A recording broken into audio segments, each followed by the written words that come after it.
एक कर्मयोगी की कथा। नरेंद्र मोदी और भारत का नवजागरण। एक बार की बात है, आधुनिक भारत की भूमि पर एक ऐसा व्यक्ति जन्मा जो बचपन में रेलवे स्टेशन पर चाय बेचता था, पर उसके हृदय में पूरे भारत की सेवा का सपना पलता था। उस लड़के का नाम था नरेंद्र। उसके भीतर एक साधु था, एक सन्यासी जो स्वयं को नहीं बल्कि देश को उठाना चाहता था। वह बड़ा हुआ, कठिनाइयों से जूझा, पर हर कदम पर श्रीमद् भगवद गीता के शब्दों ने उसका मार्गदर्शन किया। कर्मण्येवाधिकारस्ते मा फलेषु कदाचन उसके जीवन का मंत्र बन गया। मैं सिर्फ कर्म करूंगा, फल की चिंता नहीं करूंगा, यही सोचकर उसने अपना हर निर्णय लिया। कर्म का रणभूमि 370 की गाथा। वह समय आया जब नरेंद्र देश के प्रधान सेवक बने। भारत की आत्मा कश्मीर वर्षों से एक असमान धारा में बंटी थी। अनेक सरकारें आईं, पर कोई साहस नहीं जुटा पाया कि अनुच्छेद 370 को हटाया जाए। पर नरेंद्र जानते थे यह कर्तव्य है, और गीता कहती है कर्तव्य कठिन हो तो भी उसे निभाना चाहिए। विरोध हुआ, आलोचना हुई, लेकिन नरेंद्र डिगे नहीं। संसद में इतिहास रचा गया, 370 हटाई गई। यह सिर्फ एक कानून नहीं, भारत की आत्मा को जोड़ने का कार्य था। गीता के शब्दों में यह एक योद्धा का धर्म था, और नरेंद्र ने वह धर्म निभाया। स्वावलंबन की मशाल, आत्मनिर्भर भारत। देश पर एक वैश्विक महामारी आई, दुनिया भर की अर्थव्यवस्थाएं चरमराई। उस अंधकार में नरेंद्र ने एक नया दीप जलाया, आत्मनिर्भर भारत। उनका विश्वास था कि भारत अपने पैरों पर खड़ा हो सकता है। उन्होंने गीता के उस श्लोक को जीवन में उतारा, उद्धरेदात्मनात्मानं, स्वयं को स्वयं ही ऊपर उठाओ। उन्होंने देश को बताया, वो दिन चले गए जब हम सिर्फ बाहर से मंगाते थे, अब हम बनाएंगे, हम निर्यात करेंगे, हम आत्मनिर्भर बनेंगे। और ये सिर्फ भाषण नहीं था, उन्होंने योजनाएं बनाई, युवाओं को प्रोत्साहित किया, स्टार्टअप्स को बढ़ावा दिया।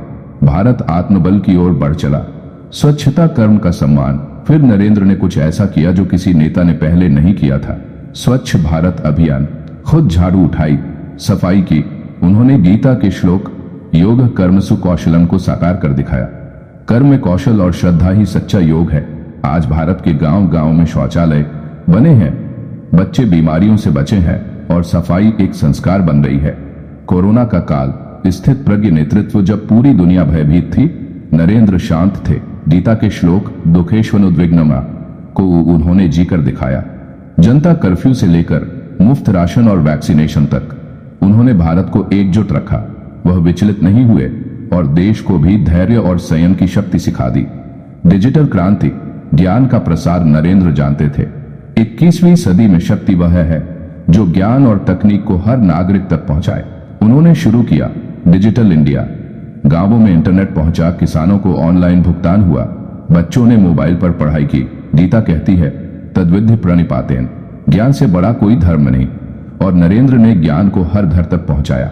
कठिन निर्णय, अटल संकल्प, नोटबंदी, जीएसटी जैसे निर्णयों ने देश को झकझोरा, पर नरेंद्र जानते थे कभी कभी कड़वी दवा जरूरी होती है। गीता कहती है त्यागात शांतिरनंतरम, त्याग के बाद ही शांति आती है। लोगों ने कठिनाई झेली, पर आज भारत की अर्थव्यवस्था अधिक पारदर्शी, संगठित और सक्षम है। विश्व मंच पर भारत धर्म की पुनर्प्रतिष्ठा। अंत में नरेंद्र ने भारत की आवाज को दुनिया के हर मंच पर बुलंद किया। G20 में भारत की अध्यक्षता, योग को वैश्विक स्तर पर मान्यता, और विकासशील देशों के लिए भारत का नेतृत्व। गीता कहती है यदा यदा ही धर्मस्य ग्लानिर्भवति भारत, जब भी अधर्म बढ़ेगा तब कोई सामने आएगा। नरेंद्र मोदी जी उस युग पुरुष के रूप में उभरे जो धर्म, कर्तव्य, सेवा और नेतृत्व का प्रतीक है। अंतिम शब्द, यह कहानी सिर्फ एक व्यक्ति की नहीं, यह भारत के एक कर्मयोगी नायक की है, जिसने श्रीमद् भगवद गीता को सिर्फ पढ़ा नहीं, जिया। नरेंद्र मोदी जी ने हर कदम पर यही दिखाया, कर्तव्य पहले, नए बाद में। उनकी जीवन यात्रा हमें यही सिखाती है, अगर नियत साफ हो और कर्म गीता के मार्ग पर हो तो कोई भी भारत को रोक नहीं सकता।